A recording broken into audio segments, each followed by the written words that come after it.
Hey, Scott from Aristocob.com here. And Seth from SethMarkwood.com. Together, along with you, the three of us, we are Markwood Men's Breakfast Club, and at least 2/3 of Markwood Men's Breakfast Club are cold.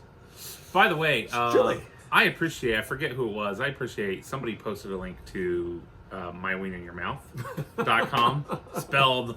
I think the comment was, here it is, spelled the wrong way or spelled the right way. It was very good. Appreciate that. Thanks. Passing it along. So what are we smoking today? We are going to smoke a tobacco that was sent to us for Tobacco Advent. It was one of the extras. This one came from Rustic Piper. And what he has sent us is some Lane Limited LL7. Nice. LL being Lane Limited. We've smoked that before, I think. I'm sure we have. It smells wonderful. And so we're going to go to town on that. What you been up to since I've seen you last? Well, since we've seen you. It's been a while. Well, it's been a week for them. It's been a while longer for us. Well, I think since last time they got together, I was in Indianapolis and then have been enjoying some time at home. That's great. Mostly trying to enjoy that time while I've got it, because I theoretically have some travel. Give me some tobacco, Nope. man. You're so slow. Yep. You had it in your hand. You read it. You introduced it, and then you gave it to me. That's just the price you paid. There you go. There you go. You're gonna make it. Fine. All right. What have you been up to? Well, a lot of things, but the most interesting thing is I attended something called WorkbenchCon. And most of the cons are convention. This was actually Workbench Conference. It was attended by probably 400 people. And these are primarily YouTubers who are makers. What is a maker? So a maker, I'm a woodworker, and that's what I do, right? But makers tend to be people that are interested in doing a lot of different things, a lot of variety. They like to, of course, make stuff, but a maker might one week be learning leather crafting and posting videos about it. And then a week later, they're wiring up some crazy computer thing using Raspberry Pi. And then a week later, they're doing something with resin. And a week later, they're doing some woodworking. Those are makers. And so my employer is involved in the cabinet making, furniture making industry. So I was able to convince them to send me to this thing. But it was obviously with several motives. I think it would be an interesting thing for us to be involved as sponsors to some of these people. Yeah. And to see if they have any needs that maybe we could meet. At the same time, I was very interested in hearing what they were teaching YouTubers. And so who did I get to see and hang out with? I had breakfast with Bob Claggett from I Like to Make Stuff. Literally sat next to Bob.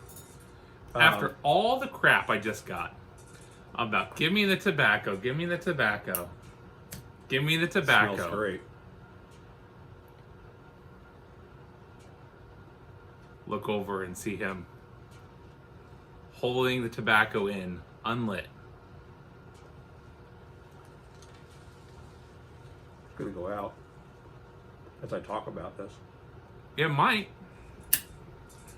What was Thank the you. emergency? That was a wonderful gift, right? Mm-hmm. So breakfast with Bob. I got to. He's a maker because it's in the name of his channel. I like to make stuff. Yeah. Or I like to make stuff. Yeah. Oh, must be a maker then. Yeah.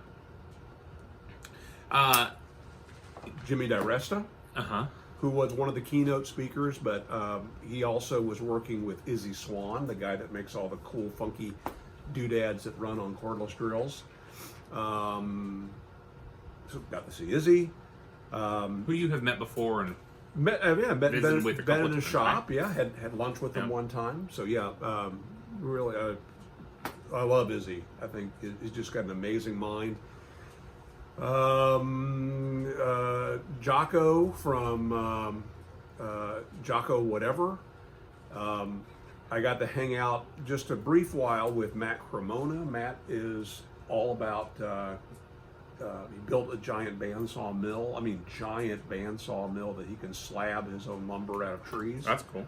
And so his channel is really all about producing timber now, but he built, in a series of YouTube videos, built the mill.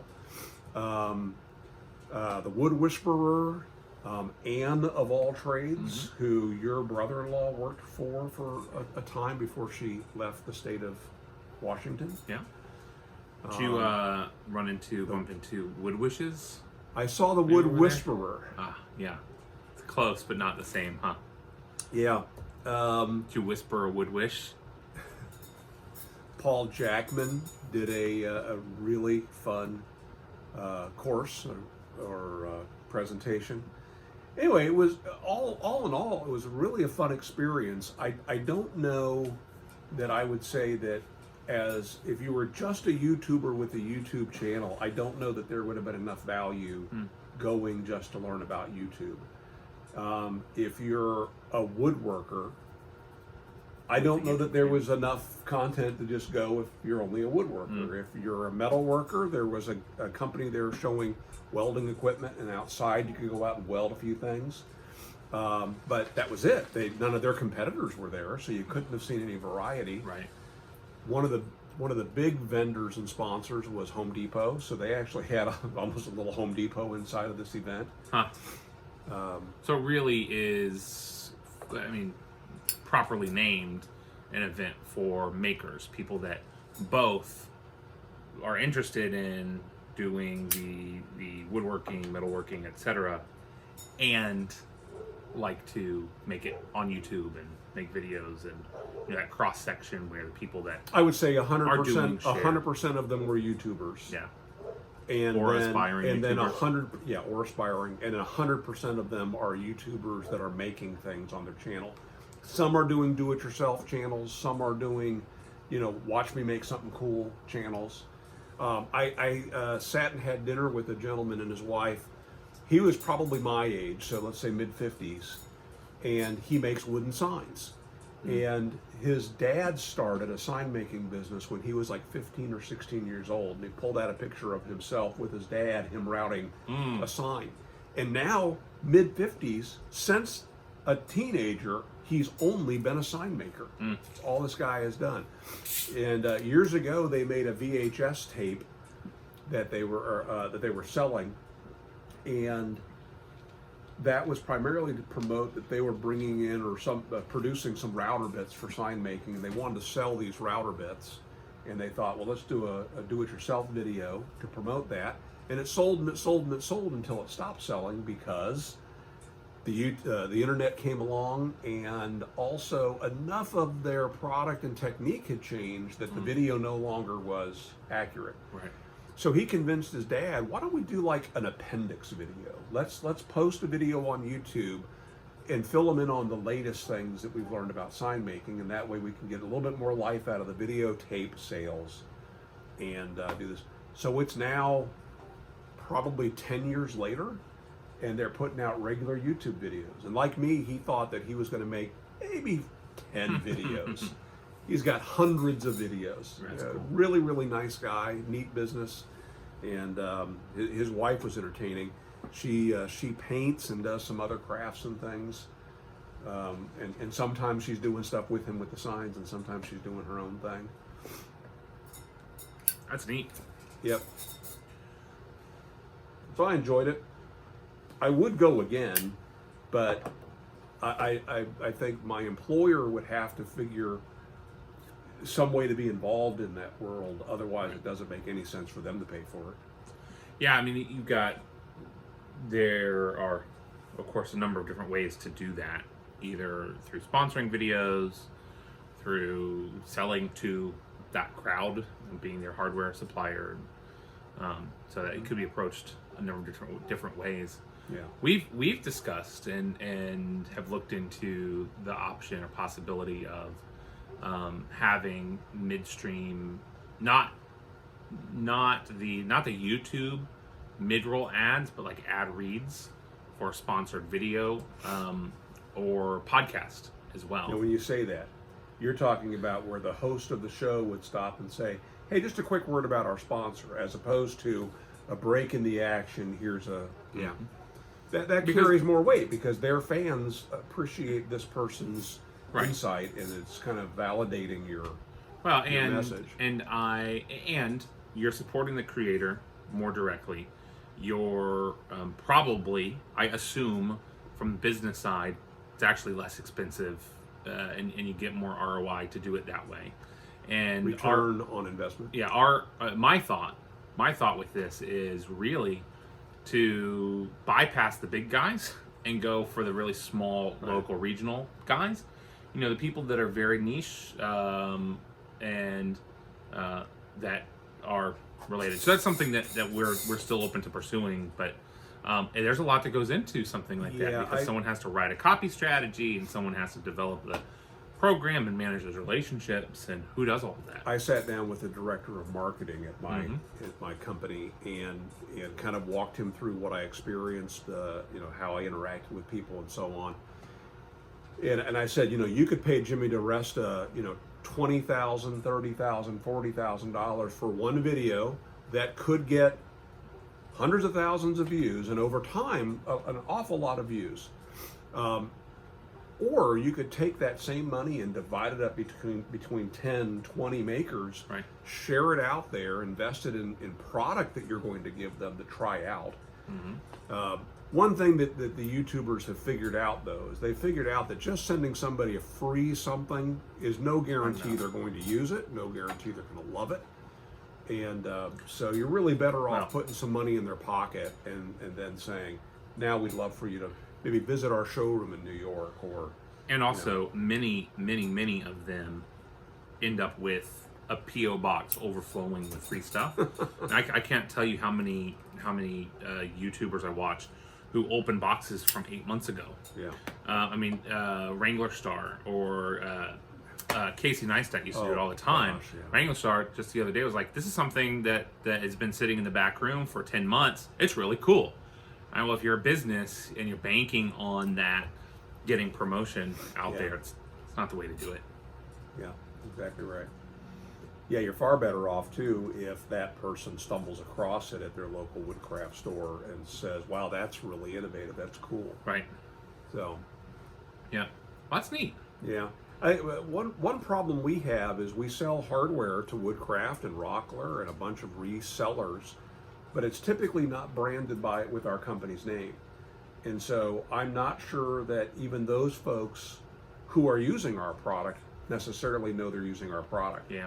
So that's something else I suggested to our marketing guy, that maybe we need to take a look at our branding on packaging a little closer.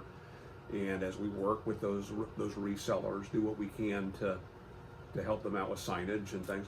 Does it help them to promote our company? No, not really. But it could be part of the package, right? We need to get our name out there and be recognized, and we'll drive business to you. Yeah, reseller. Yeah, I think that is something that certainly a transition our business has gone through in the last 7 years. It's something that I think more and more manufacturing businesses will be experiencing, because it is now so easy to reach an end user that used to be impossible to reach without having a huge field sales presence, or without relying completely on all of the distribution chains. Now it's so easy to reach the person that's installing the piece of hardware. Yeah, that's true. And if they don't know that your hardware exists because they've never heard of your name, even though it's the one they bought, even though it's the one they have in their cabinet, they're not going to buy you the next time they need to buy something. That's a big disadvantage with the way that the world is changing. I talked to somebody, a manufacturer's rep who talked about how a couple of the products that they rep, you can't buy them. You can't buy them on Amazon. They're not sold online. Said, like heck, they're not. Said, give me the name of one that they have to buy from you. And they said, well, so and so. I said, here it is. and they're like, what? Yeah, yeah, Yeah. everything. Yeah, your customer's buying 10 of something, he's using 8, and 2 of them he's putting on eBay. Mm-hmm. You know, he's getting your 10 quantity break. That's right. That's right. And so he's paying for half of those with what he makes off the sale of 2. That's true. That is absolutely true. Yeah, I mean, so it was interesting. You know, one of the most interesting presentations, and I wasn't expecting this, was Anne's presentation. And I'll give this presentation my own name because it was like one of her slides into her deck. It actually was sort of a tale of 2 tables. And she described how the way she used to build furniture and charge for furniture was she would have maybe $600 in a table, and she would calculate her hourly wage at $15 an hour. And she said, by the way, in the end of the day, I was really paying myself about $5 an hour when I took everything into account, design work and so on. And so she quotes it at $1,200. She sells it. She pockets $600 because she has material costs of about $600. Because that's the way I used to build tables. The way I build a table or a project now is, she says, I sit down with SketchUp. I do SketchUp is software that Google invented and then sold off, but it's free drawing software that you could use for computer aided drafting. You could use it for running a CNC machine or a laser engraver, any of those things. But she said, so I'll sit down, I'll design the table in SketchUp, and oftentimes I'll go, you know what, I don't want to build this. She said, but then I'll take that design and I'll sell it on my website for $10 a piece. She says, so even if I do nothing else, at the end of the year, I will have made $800 selling plans. More than makes up for the time you spent. Yep. So she said, but then let's say I decide to build a table. She said, as I'm building it, I'm creating a cut list. I'm creating basically a step-by-step instruction on how to do it.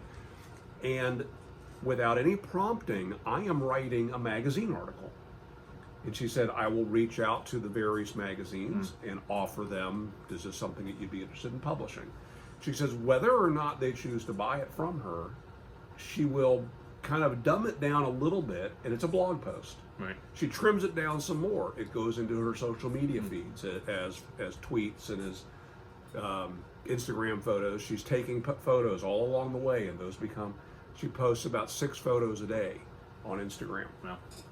And anyway, at the end of the day, between getting sponsors to sponsor the ads within the video or components of the project and so on, she says, at the end, that table will earn me $28,000 and I get to keep the table. She doesn't even sell them. Mm-hmm. So, I mean, what a change. And that has all been as a result of YouTube and all these other social media things. So like I said, it was really interesting to hear how somebody who's an effective marketer of their skills is able to monetize all those various phases of the production. Excuse me. And the most incredible part is 5 years from now, she'll still be making money off of that table. Those plans will continue to earn that revenue. Yeah. That's the power of passive marketing, is that your or passive income is that the work that you have done continues to earn you revenue. Now it's diminished, but still it's making you money. In the meantime, I can't say that the hour that I put in, the 8 hours I put into the work day today is going to be making me money in 3 years. Right. For the same effort, Yeah. Yeah, because in the meantime, in those 8 years, she's making how many more projects that are getting into that stream. So, it was a lot of fun. It was interesting to me. It's not exactly within my comfort zone. Conferences and things where I'm surrounded by a lot of people that I don't know puts me in an uncomfortable place, because I don't want to fanboy out on the people I do recognize. Right. Because they got plenty of people fawning over them. And typically, I think we've talked about this, I'm kind of shy, and if I can meet 1 or 2 people that I can connect with, I kind of buddy with them, which isn't fair to them either, right?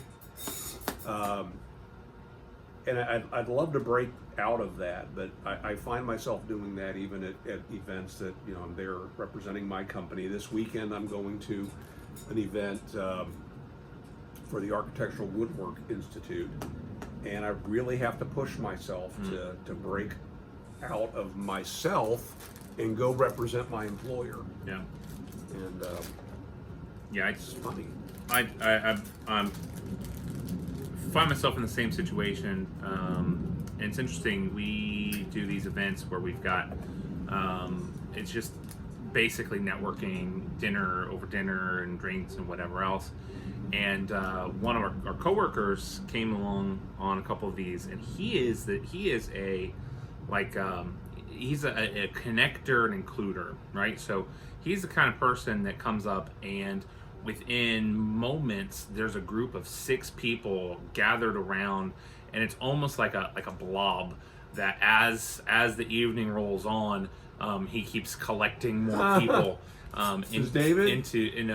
Andrew into that, and so naturally, just like he's bringing the party, and for me, it's very much the opposite situation where I'm much more likely to hone in on 1 or 2 or 3 people and spend a lot more time investing in that conversation with them. One of my strengths is individualization, and so I'm interested in the person I'm talking to, and can form a deeper relationship with that person, and have to really struggle to be life of the party kind of mode. I mean, there's one of the factors that happens at events like this, and I saw it, is you have the cool kids table, right? And these are the people that have hundreds of thousands of subscribers. But you know what? They're the only people in the room that can relate to what it's like to have thousands of people wanting to get their selfie taken with them, and having the same conversation over and over and over again about, so why did you choose to use the Phillips screwdriver on that project? That was really stupid, Yeah, and that's this event. The one thing we hear, it's vendors, and the majority of the people there are restaurant chain executives. Well, we hear all the time feedback from them that the most valuable part for them of attending this event is the time they get to spend with their peers, because they're able to learn best practices from people that are in the same stage as they're in. A guy like me who on my woodworking channel have posted 1 video in a year or 2, I can't offer them anything but praise. Right. Oh, the conversation you might have with someone like Ann is about woodworking technique, and not CAD, SketchUp, social media. The part of the conversation you might have is the part of the work she's doing that's that $600 part, and not and not the other $27,400 part. That's exactly right. Yeah. And so her time is best spent with the people that can turn that $28,000 into $50,000. I've discovered recently an excellent YouTuber in the woodworking space. He's a guy from London who's working in basically a 1-car garage.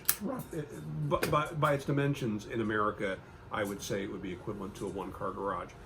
He's a professional cabinet maker, a professional mill worker, and it's unbelievable what this guy is able to produce out of that tiny space. And much of it has to do with the systems and the methodologies he's created, and jigs and fixtures and things like that. But his channel is excellent, and I went way back to the very beginning and found out that it's because he's a videographer and a photographer. So it's Alton Brown. He has a structure to his videos, right? And he knows in every one of his videos how it's going to flow. So he did 1 or 2 videos on kind of behind the scenes how I make my videos, and they're really, really good. The guy's name is Peter Millard. Millard? I think it's Millard. Hearing you say amazing. Let me Google it here. It's amazing hearing you say what comes out of their the garage. Makes me think immediately of Colin Furze. And all of the stuff that comes out of his small garage. It's incredible. I'll link to this in the Dooblydoo. It is Peter Millard. I'll link to his channel, but more importantly, I'll link to his channel on how he makes his videos. So whether you're interested in woodworking or not, if you are a YouTuber and you're interested in improving your game, you could certainly learn from worse people. Yeah.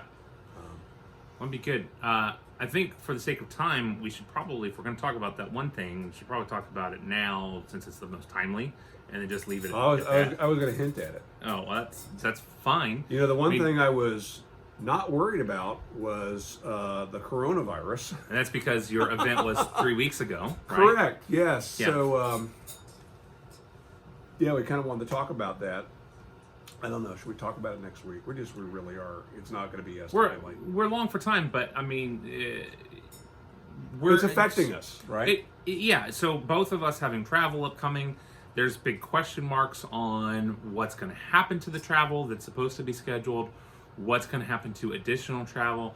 Right now, as we're recording this, it's March 6th. So the little scope of frame of reference, okay, in case anything happens between now and when we post the video. Outrageous. I think like many people, we're, at least speaking for me, we've not really talked about it at all. I'm of the opinion that I'm not worried about getting sick. From everything I have seen, it's not a huge risk for someone in my life stage or my family's. But what is concerning, I guess, is the panic and the mania and the hysteria and the way that people are behaving and reacting in response. Just today, it was announced that South by Southwest has been canceled. The hugest event that we talked about just a week or two ago in Austin has been canceled. We have in High Point the furniture market, which is where people from all over the world come in. As of last I heard, China has been outlawed. Yes. They're not allowed to visit, but any place else, Italy has been dealing with it. And so who knows what's going to be coming into High Point or if that event's going to be canceled. I don't believe you can come in from Italy, from China. There's like 4 locations now that we're having, not exactly travel bans, but restrictions. I mean, how do you police that? Greensboro has the first case. Heard that today as well. And so, I have in the end of the month, I'm supposed to be going to Phoenix for an event that I think is yeah. I'm what? I'm expecting that to be probably maybe to compare canceled. Notes. Maybe we can rent a car. And then I'm going immediately from, it's one of these, I'm going to be locked in a hotel the whole time, but going from there to Portland, and then supposed to be driving across the country with my family to Seattle, which, as of filming, is one of the big hotbeds. They're banning travel. They're shutting down roads. They're telling people to stay home. They're telling people to stay home from work. And I was watching Gribley's video from today, where he went to Ingles and showed, what is and isn't on the shelf. And a stat I assume is true, came from him, that they're saying the number of people infected is doubling every 6 days. Well, end of the month, that's 4 times as many people infected. And that'll still be a fraction of those who have the flu. Oh, yeah, it's right. I mean, that's the thing is that's still not very many people compared to so many other things that we deal with. But if with the reaction that is happening now, at 1/4 the exposure, I cannot imagine what it's going to look like. When everybody knows somebody who's sick. That's right. Yeah, they're going to freak. That's right. So, again, my employer, one of the things we sell, shop supplies, we sell dust masks in a number of sizes, a number of configurations, completely sold out of dust masks. And these are not dust masks that are going to help you if somebody has a virus. They're designed for, 2 mil dust. 2 micron, which is, it's dust. It's like talcum powder. But viruses are smaller than visible talcum powder. Yeah, really small. Well, and I saw on CNN there was a doctor that was talking about how most many medications come from China, and so if you want to make sure you get your supply before it runs out, go ahead and ask your doctor to give you a 3-month supply. Well, that's the sort of behavior that leads to them running out. Yeah. We're out of toilet paper at home, so I've got to go after we film to make sure that I can find toilet paper, because apparently that's something that a lot of places are now running out of because people are freaking out. I got a bunch of it. Do you? $7 a roll. Pooping at your house. I saw on Reddit, I don't know if it's fake or not, I suspect probably, but a pizza place offering one free large pizza for 8 rolls of toilet paper. sounds made up. Purell. You can buy Purell on Amazon for $200. So your mom for a bought bottle some today at Office Depot. Oh, that's good. Yeah. Well, I went to the Dollar General today. They had signs out that say we are out of Purell and hand sanitizer, and then the woman at the cash register was wearing gloves. It's bizarre. Wow. So weird. You know what's funny is if we just took all the masks that exist in our country and put the people who have the virus, put it on them, that would solve a lot of this, as opposed to the healthy people putting the masks on. Well, that's another thing. Is there are 2 types of masks. There's the doctor surgical, like the disease prevention masks. It's a particulate mask. And then there's the mask for the sick people. One is supposed to keep the stuff in, and those are the ones that everyone's buying. The others are supposed to keep the stuff out. That's the one you would want if you want to prevent getting something. I don't know. It's wild. It's weird. So I'll tell you my plan. And maybe I shouldn't say this publicly. Your business. You didn't say. Sorry. Your business has stopped. My upcoming trip to Germany has been canceled. That was scheduled months ago, but there were people coming in from all over the world for this meeting. It's now canceled. But here's my plan. If it really starts to get bad and gets to the point where I need to start avoiding people, I will immediately stop showering, and I'm going to go on a beans only diet. That's good. Yeah. Yeah. Basically, so that'll keep folks away. Yeah. Have you seen the reports that there's economists are predicting that there will be a significant number of businesses embracing a remote work? Oh yeah. Because not now, but post coronavirus. Because when you have employees and you tell your employees stay home for 6 weeks, 2 months, however long this thing lasts, they're not going to want to come back to work and work a normal traditional office job in hours. And so the prediction is that we'll see many more businesses basically have to allow work from home in a way that they haven't ever before. Because right now they're having to figure out the systems to make that possible. Right, and that'll be possible. That's right. You can't put that genie back in the bottle, I guess. So, who knows? I mean, it is interesting. Is this affecting you in any way? You know, whether it's sickness or, are you seeing the shelves emptying in your neck of the woods and your business travel being curtailed? I'm very curious about this. I'm sure as time goes by, we'll see more and more of it. So, thank you for pushing this topic into today's video. Sorry, I just thought it was timely. I mean, who knows what will happen in a week and a half. So glad we were able to keep this video short. Yeah. Well, look, the last 2 have been 40 minutes long. We're all right. Hey, I want to thank Rustic Piper for providing us the tobacco. Yes. What do you think of LL7? I was enjoying my second bowl of it. So it's good stuff. Thank you so much for thinking of us for that. Very good. We appreciate it.